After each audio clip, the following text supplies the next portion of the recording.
right, there we are. All right, thanks everybody for joining us. My name is Brandon Hayes. I'm the Associate Director of Message and Brand in the Central Office. I'd like to welcome you to tonight's Fraternal Forum. This is a quarterly-ish opportunity for fraternity leadership to provide important updates and answer your questions. We'd also like to welcome our audience who is joining us live on Facebook. We were able to do that tonight, pretty excited about it.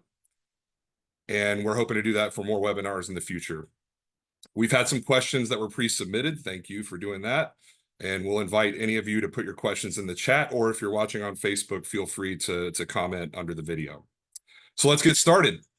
Joining us tonight are moderators. There are two of our top collegiates.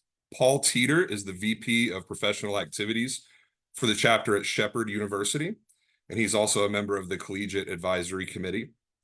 Andrew Amazine is a brother from the Arizona State chapter, and he is your 2024 National Collegiate of the Year.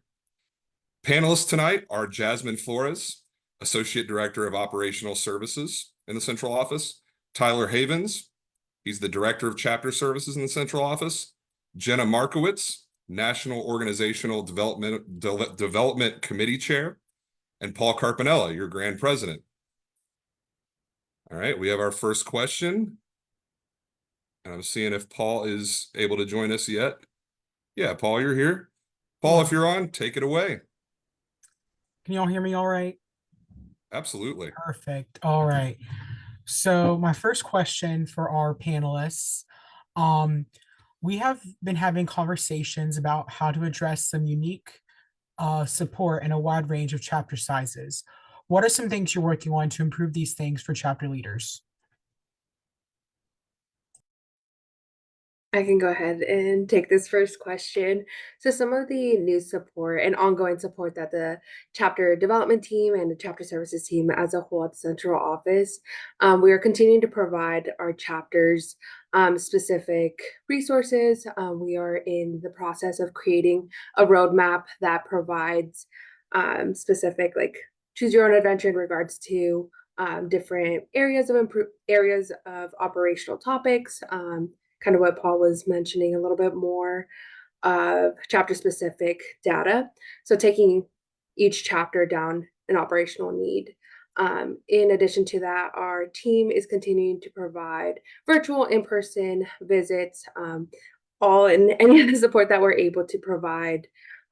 We will continue to send reminder emails. So all collegiate members, officers, be on the lookout in your email for the next couple of weeks of some of those reminders and some of those tips that we would like to provide, in addition to, the Delta Sig update and everything that our communication team also sends.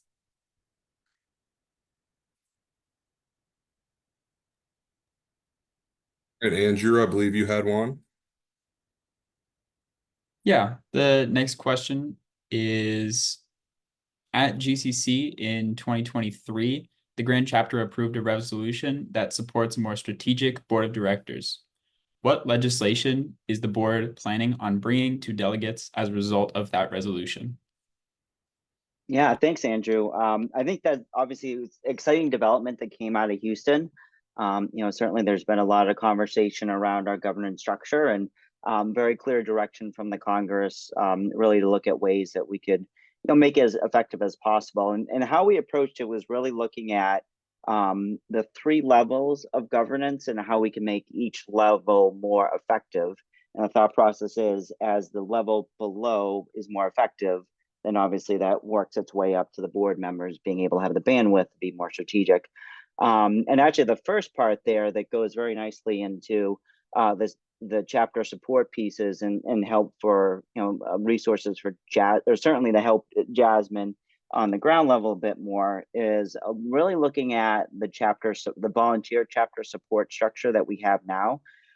We set up a task force that included past chapter advisors of the year, collegians, individuals who actually have a customer support background, to really take a look at what are the current volunteer leader positions at the chapter level, that district director level, chapter advisor level. What are some of the barriers that potentially spreading them too thin and not necessarily giving chapters all that they need? And some really exciting things came out of that, recommendations to look at came out of that work, including a marriage a little bit of our subject matter expert program and looking at assistant district director positions, which would help chapters in specific areas, i.e. recruiting, finance, professional activities, and also looking at the potential of leveraging non-Delta SIGs in district director roles, again, more focused on the operational pieces where folks have expertise. So, certainly it provides another avenue for alumni to help chapters in the ways that they have the best skill sets. But again, it also provides an opportunity to better support chapters on the ground, which of course makes our kind of the regional vice president level and provincial vice president level more effective. And we actually passed some really exciting progress here on our board level work as well. So one, we're working towards a fall mail vote. And we had some pretty good progress against that at the recent April board meeting. The first piece was really I call it putting a line in the sand in terms of the type of board of directors that we feel is most effective in that definition for Delta Sigma Pi.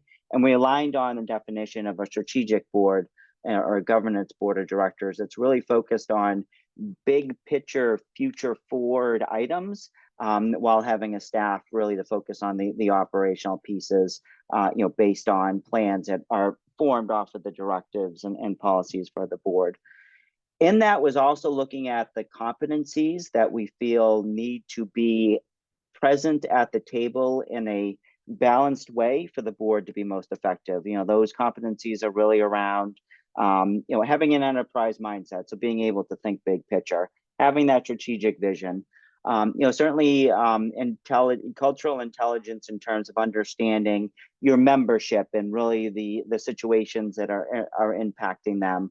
The ability to not only think critically, but also listen critically and collaborate in making your decisions. So in that, we are forming what I'm calling a quick hit board member development task force, which is really looking at what are the best ways that we could help to get those core competencies represented at the board level, and what are some of the barriers that aren't enable us to do that, with the goal at the June meeting of really helping to prioritize next steps and potential legislation as we get to that fall mail vote. But I'm really excited about this as a marketer, as Sydney will probably tell you. It's all about really understanding how to best develop a full person in order to really get them to get the most out of a product. So having those competencies in mind does so much in terms of really helping us understand what concepts and educational pieces do we need to start offering in our leadership development programming,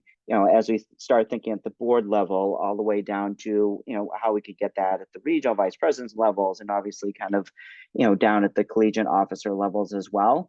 I think it certainly helps to create some tent poles there. And if you think about it from an alumni perspective, a lot of those competencies, which I just mentioned, are executive level competencies as well. So I think there's a good opportunity to also spread this education a bit further across the alumni ranks as well as some business education. Another kind of key theme that have come up across multiple bienniums and a lot of the work that we've done is around the theme of, and I can't pronounce the words, I'll try my best, the continuity of government. Thank you. I knew I'd finally get that right. I have a couple other words I'm going to mess up tonight too. But really, there tends to be times, especially when there's a GP turnover, where we're just not necessarily having that, not that's not a natural smooth transition, but it's kind of a piece where it's taking some time for that new grand president to get up and running. So as they're quote unquote ramping for their job, there just becomes a little bit of a lack of smoothness there.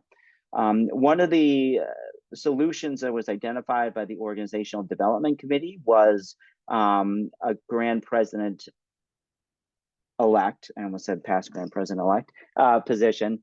And really the goal there is, having someone who is really getting trained on the job before they're assuming this position.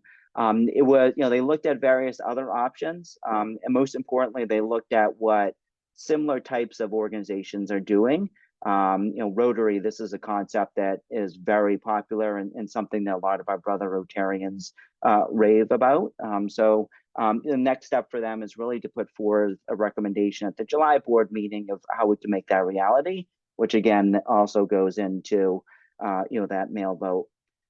We do have a provincial task force that's up and running as well, and my assumption is there'll probably be some recommendations coming from that task force. They were basically told, or basically the direction that a lot of these groups are having is, let's see a nuclear option, which probably that's a harsh way of saying, let's see a really innovative option is probably the better way to put that. Let's see one that is maybe a good next steps. And kind of a minimum viable product for changes as well, which I think are exciting. And my assumption is coming out of that board member development task force that we're probably going to end up seeing some other kind of pieces of legislation coming out of that as well. So a lot really happening in the past 8 months. I think we probably took about 20 years worth of conversations, on a national stage and probably side conversations. And really had some really good movement in really quickly. And I'll admit in Houston, I was a little bit nervous about a September mail vote, but as we're moving now, I think we're really putting ourselves in a nice spot to have some meaningful change quickly, and that we could certainly learn from. So I'm excited to see what comes next. Organizational development is certainly going to work on no pressure, Jenna, but certainly being able to provide a great deal of educational information and updates before that mail vote and during the mail vote to make sure that everyone has an opportunity to understand the pluses and minuses of the legislation, as well as certainly provide some feedback as well. So exciting times, and really appreciative to the Organizational Development Committee, to our task forces and the staff liaisons in Congress itself for moving so quickly on this, and providing us with really the impetus to do it. I'm proud of the work that's being done there. So thank you.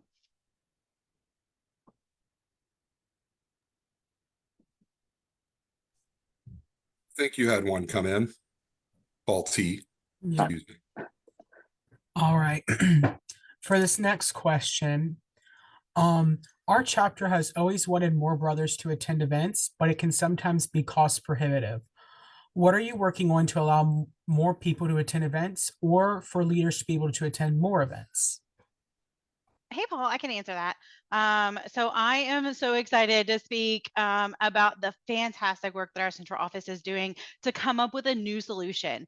They are working to bring the education closer to you, looking for events that you can drive in the morning, attend the educational sessions all day, and then drive back to campus at night so you don't have to pay a hotel lodging cost. It is going to be a fantastic trial to see if this is something that works, to bring things closer to you, to get more people to be there. And so we are doing our first lead summits, these smaller events, more regional level events in the fall. We've got one on the books and we are close to getting the second one. And I am just so excited to see how this is going to work. And then we'll be able to take this and learn from it and grow with it. So the goal is to have about 30 of these across all across the nation within the next couple of years. And so I'm just pumped because this is going to make it so much cheaper for everyone to be able to attend these events. This fall, we're also still doing our traditional lead schools. There's 5 of those, one in each province. They're listed on the website, so you can go check those out already.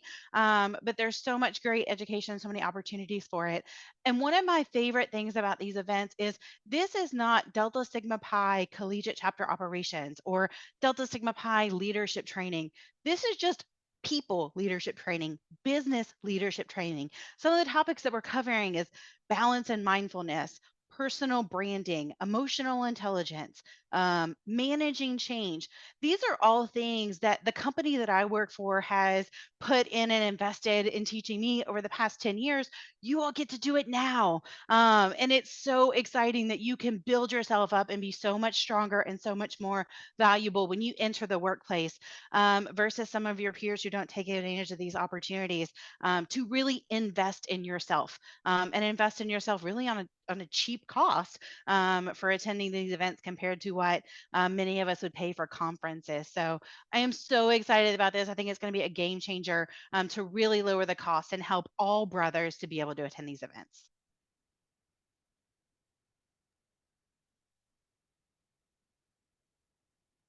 Andrew, I think you had a question come through. Yeah, I've got one. This one says, I felt like I could have had a more involved experience at GCC. What are some things you and the board have done to give our delegates a better experience at GCC? Paul. Yeah, that's a great question. And, one of the things I certainly heard loud and clear my first day, probably first hours and minutes after becoming Grand President is, certainly to make the Congress experience less noisy for delegates and to better prepare them. They want to be able to have their voices heard, but obviously they want to be able to be actively engaged in the conversation and feel that they are confident in the conversations that they're having. And then certainly from an elections perspective, they really want to be able to give all candidates that fair opportunity to hear their ideas, and have that equal access to everybody. So we've done a few things, again, really quickly, and been doing some great work from a delegate experience task force, which included former candidates, included I get in trouble for saying seasoned alumni, but alumni who've gone to a few Grand Chapter Congresses before, folks who've served on the nominations committee, as well as some actual delegates who were there on the floor at the Houston Congress and actually at the Cleveland Congress as well. And they've actually brought forth to the board some exciting changes that were just passed here at the recent April board meeting. One of the bigger pieces is certainly speeches are a good opportunity to understand a bit more of the background of our candidates. However, what a lot of people find a bit more beneficial is actually the question and answer period. So what we're past is less time for these speeches at Grand Chapter Congress, but more time for the question and answers, and really question and answers that would be a bit more organized from the nominations committee, from obviously the Grand Chapter itself, but an opportunity for all, well, how many candidates you might have, to be actually getting the same questions, and while still having an opportunity to provide their case to the Grand Chapter. Something I'm really excited about, I'm excited about that last piece, but another thing I'm really excited about is moving up the elections earlier in the week. It's grueling for anyone who's been in a contested race at the local level or national level could tell you. And I'm sure it's pretty grueling for the delegates on the other side as well, with what certainly all the hubbub, rigor, or whatever you want to put it, that tends to come with elections. So, having those earlier in the week, I think, with the more organized question and answer period, I certainly think has a lot of benefits. But an additional benefit of this is now we actually have more time in that Congress week to train our next board of directors and our next set of volunteer leaders. So they're actually hitting the ground coming out of Congress a lot better prepared than they necessarily have been in the past. I think you have two good pieces there. We're also working to make sure that it's clear that the nominations committee will be the ones that are responsible for the caucus process, up to and including the coordination of national virtual type caucuses as well, to give certainly equal opportunity for the candidates in all provinces to have access to the candidates and ask questions of them. More to come in this round of work from the Delegate Experience Task Force around campaign swag and promotional material. And then really the next step as they kind of clear through this process is really looking at the delegate preparation and how we could get you all better prepared for the conversations, how to engage in the parliamentary procedures and pieces like that. And then the last kind of spin-off piece of this is we've also stood up a task force to look at campaign compliance in general, specifically how we could move it off the nominations committee so they could be able to be able to focus on recruiting and developing future candidates, and also looking at how we could actually make campaign compliance a bit easier in general. So I think really exciting developments here. Certainly a lot less noise, I think, a lot more opportunity to have not only equal access to candidates, but candidates to delegates as well. And really all with the goal of, helping you all be a lot better informed in your choices. Thank you, Paul. You're So welcome.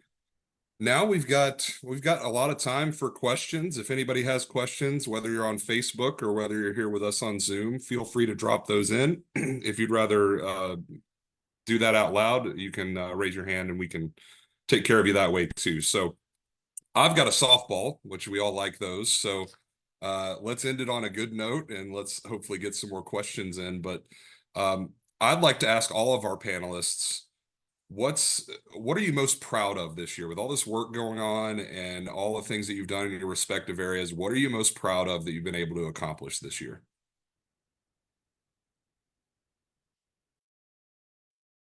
I'll go ahead and answer this question first.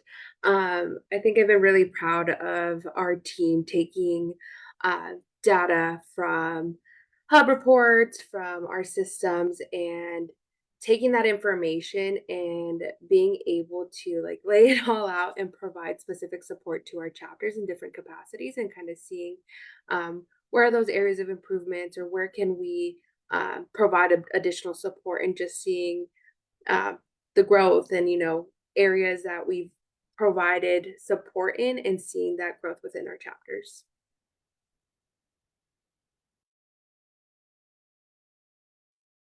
I'll follow that up from the chapter services area, talking about the plan for growth and expansion of the fraternity. And we've done a lot of work, as Jasmine said, in looking at data and what would make sense for Delta Sigma Pi to explore next for opportunities. And we've cultivated a great list and have really been working hard to find our footing on those campuses. We are so excited to be installing the next 2 chapters of Delta Sigma Pi in the next 2 weeks with Omega Rho at Stevens Institute of Technology in Hoboken, New Jersey, and Omega Pi at Clark Atlanta University in Atlanta, Georgia. So we're very excited about that, as well as seeing the continued efforts of our growth team and our chapter development team with chapter operations and how we're impacting and assisting chapters that are looking for additional assistance in specific areas. I can share mine too.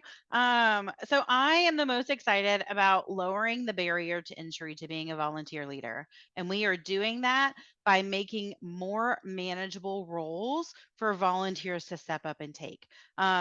All the while, we are improving and increasing the level of support to our chapters. So better support to chapters and an easier way to volunteer for leaders. I guess that's down to me now. I was gonna say save the best for last, but I highly doubt of this panel that I'm the best. So, and Tyler, I actually think, are these your first 2 installations in this role? So that's a huge shout out and congratulations there. Good work there. I know it's I haven't attended many and worked on many. It's an amazing feeling to once that actually happens and you get to the installation. So well done, congrats, and look forward to celebrating with a Diet Pepsi or the like, whatever your soda of choice is when we're in New York. Perfect, there we go, or Coke. Oh, there we go. Just offended half the country now. Yeah, so this has been, I think, a whirlwind, 8 months for sure. But I'm really excited, for where we're at and where we're moving. This is such an amazing generation of Delta Sigs that I really believe in. We have collegians and young alumni who are completely educated in the digital world with professors who actually worked in it versus previous generations where I think we were trying to learn a bit as we go with that. And then we have really some older set or more seasoned alumni who are really passionate to help those collegians and younger alumni succeed. They're volunteering, they're donating, they're mentoring, and they're hiring these Delta Sigs. And really that combination, if you think about it, is certainly helping us to live our purpose, our vision, and quite honestly, what our founders founded us for, to create that even playing field and that more equitable playing field in the business world and business community. And we've probably never been better positioned to do that right now. And that's amazing. And I don't like to say I prefer to say we, but I will make this one exception in that my goal, and I didn't say I anyways, but my goal as Grant President is really to remove those barriers which don't necessarily enable the collegians and young alumni to, experience those full benefits, and those barriers that don't necessarily enable those alumni to be able to provide the full benefits to the collegians through their time, through their donations, and through the mentorship and hiring pieces as well. And I'm proud. I think we talked about a lot of the ways that these barriers are being broken down. We're empowering the next generation of business leaders, with the piloting of the more localized lead schools to make sure we're getting more people educated and interacting with one another. We're certainly helping those talented collegians bring the ideas to life. Part of having our new moderators on tonight was suggestions from the Collegiate Advisory Committee and their ideas around different ways to certainly communicate and help collegians kind of spread the message, which I'm excited to see where that goes. And certainly it's also led to us rethinking about the way we have these delegate experiences, and even down to the way that we could potentially make the pledge education program more beneficial as we're bringing people in. So I'm proud of the fact we've been able to get those voices heard, get those voices actioned, and really seeing what it's coming out of here. We're also certainly looking to make our chapters more successful. Jasmine had gone through what the central office staff is doing, and I went through a bit of what we're doing from the volunteer level. And Jenna certainly was going through how we're breaking down the barriers to make sure that we're getting the best support possible. So I think there's a lot of good pieces that come there. And we're also doing other things to really improve the chapter officer training through module updates and certainly things like that. And we're strengthening our core at the end of the day through a lot of the governance work. It's really looking at ways that not only would help us to govern more effectively, but what are those best practices from the industry that we could bring in to recruit new leaders and really make investments in areas such as technology and education to bring us to that next level as an organization. And while we haven't batted 1,000 all the time on all of these things, what we have done is certainly learned from things that did not necessarily go well, and most importantly, be really excited about building on the things that went extremely well. I work at a startup full time, and that's really the excitement and how we live our life. And it's exciting during the nighttime when I come on to new sets of calls, really to see that spirit moving forward. And I think being someone who lives every day in that type of environment, it only brings creativity. It only brings excitement. And most importantly, it really helps a lot of people be able to experience things that help them build their skills. So well done. I think well done to everyone and thank you to everyone who's put in a lot of hard work this year. And we're not done. It's only an 8-month part. It's that weird kind of end of the school year thing. But your work has not gone unnoticed, and it's very appreciative and making a huge difference. And I'm proud of the fact that I'm actually able to be here and thank my blessings every day, that you all gave me this opportunity, and trying to make you as proud of me as, even though it's not a me thing,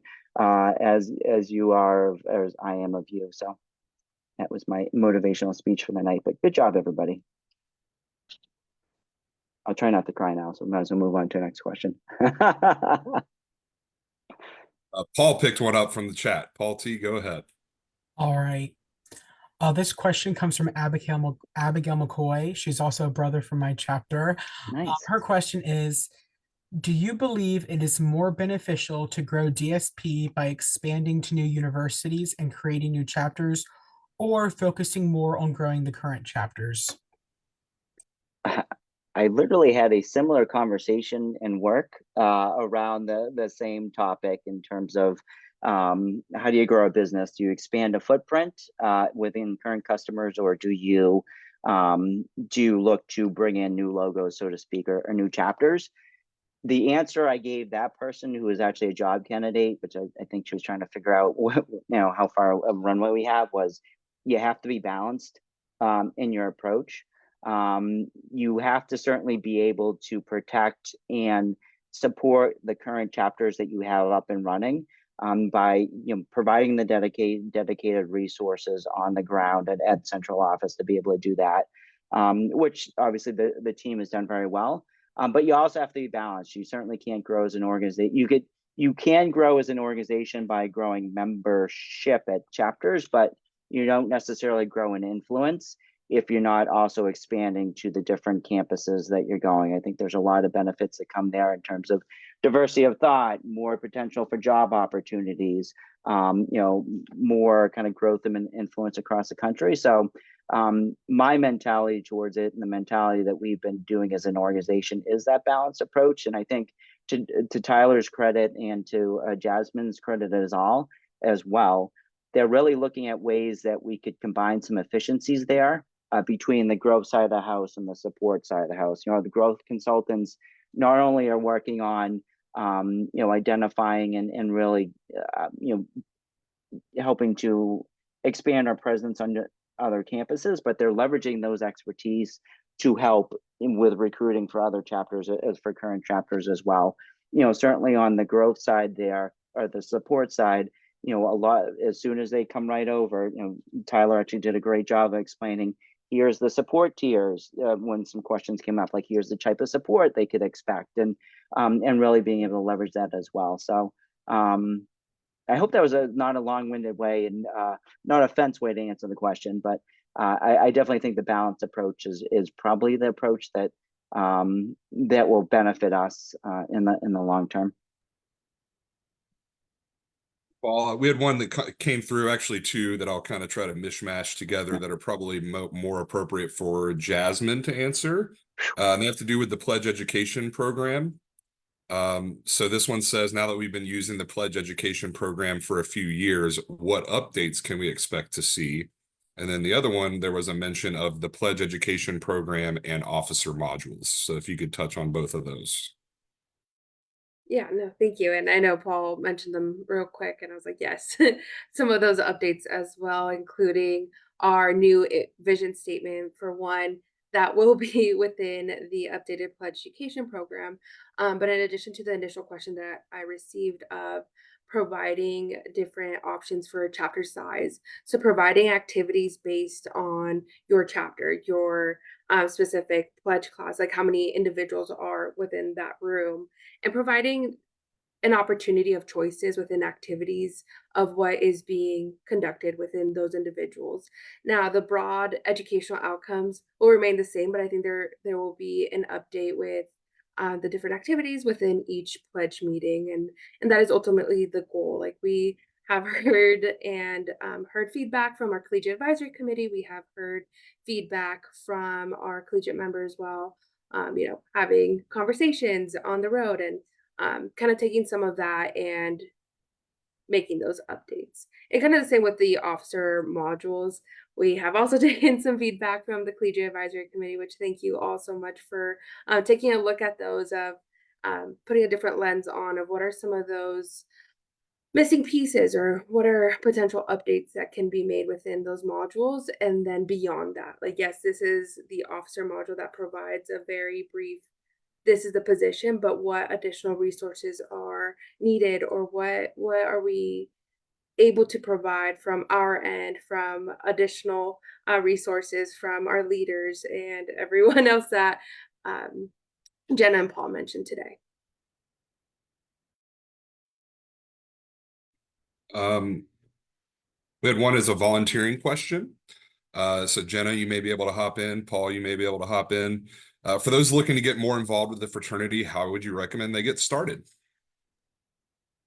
That's a great question. So the easiest place to go is the volunteer interest form that is on DSP's website. But what I would really encourage you is to find a volunteer leader and ask them questions.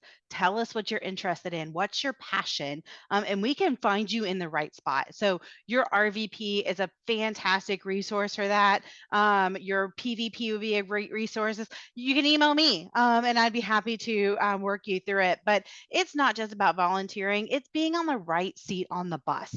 Because when we align your passion with the work that we need for the fraternity, we expand so much more than just by having someone who's doing the work. So find someone to help you through this. And we're great at putting people to work and finding the right skills, as we were just saying at the onset. There's been many a person who's expressed interest to me about something and ended up in a joyful, lifelong commitment to volunteering at Delta Sig. Well, they might not always say it's joyful. We had one that came through that I think both Paul and Jasmine have touched on, but maybe dig a little deeper. While we're adding new chapters, it seems like we're also losing some due to lack of involvement and participation. What resources is the fraternity giving the local chapters to assist the ones that are struggling? I'll let you start with that one, Jasmine.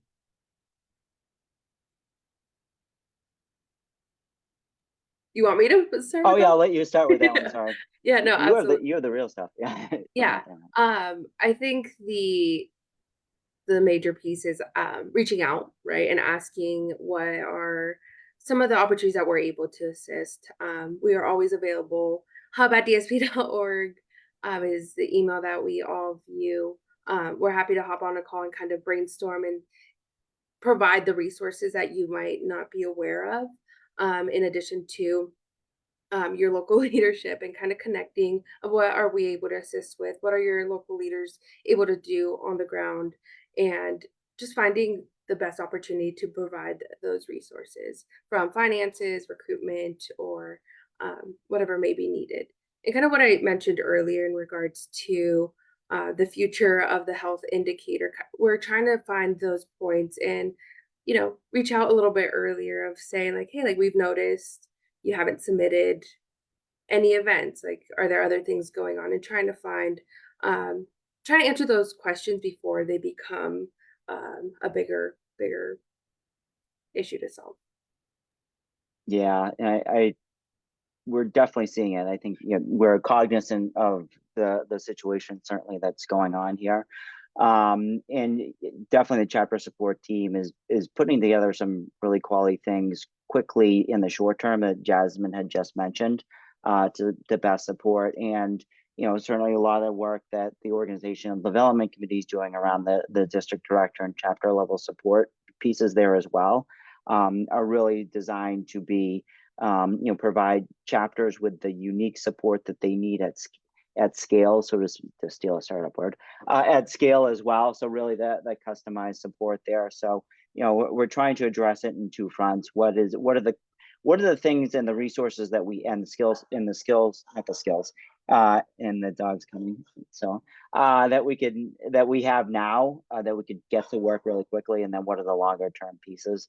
Honestly, what really excites me about a lot of even the localized lead programming is I think that now gives an opportunity for more chapters who might be struggling with some of the participation to realize the bigger depth and breadth of Delta Sigma Pi as well. And we've seen time and time again that if you're able to get chapters there, one or two people start getting the bug and it's 3 or 4 people, especially if then they also have really a good support team on the ground to help with a database support team at central office to tie a bow on it. It's really putting together a massive piece there. And certainly we're sympathetic to to what's happening as well in the college environment, and trying the best to help as best as possible. We've got an opportunity to open it up here for a few minutes before we'll bring it on home. So if anybody here wants to chime in, has a question, just introduce yourself and your chapter and ask your question.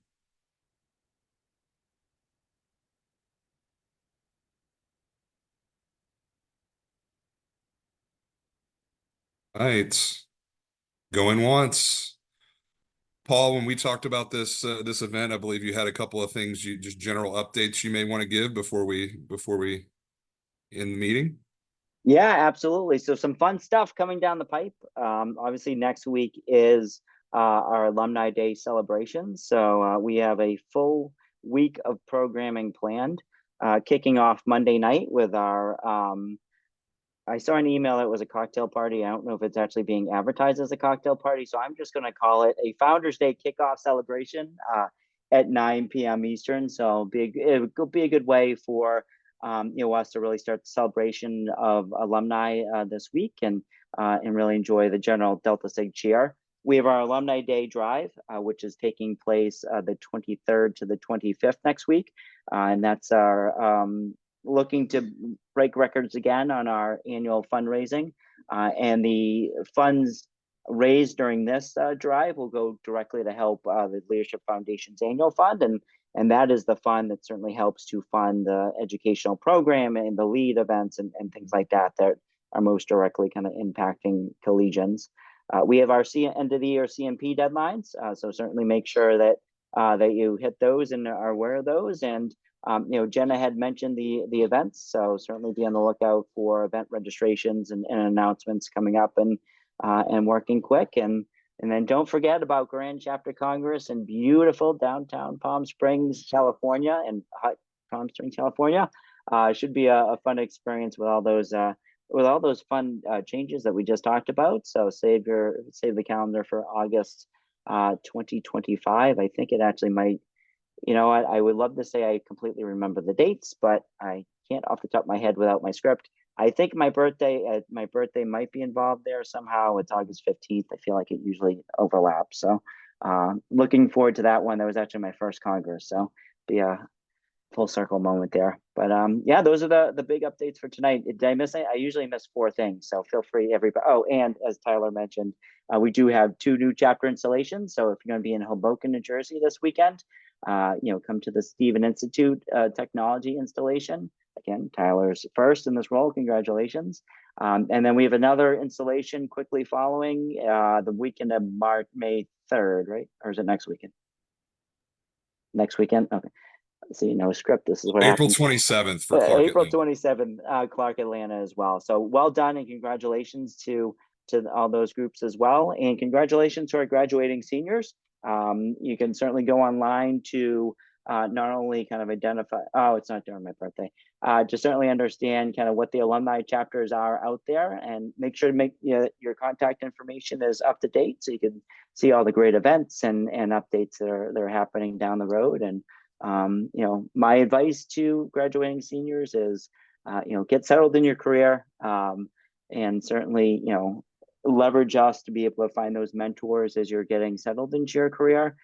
We are always going to be here, and always going to be here to help, but make sure that you're nailing those first few days, and we'll be here ready and willing to take you back in the volunteer roles if you want it, or certainly keep you engaged if you don't want it.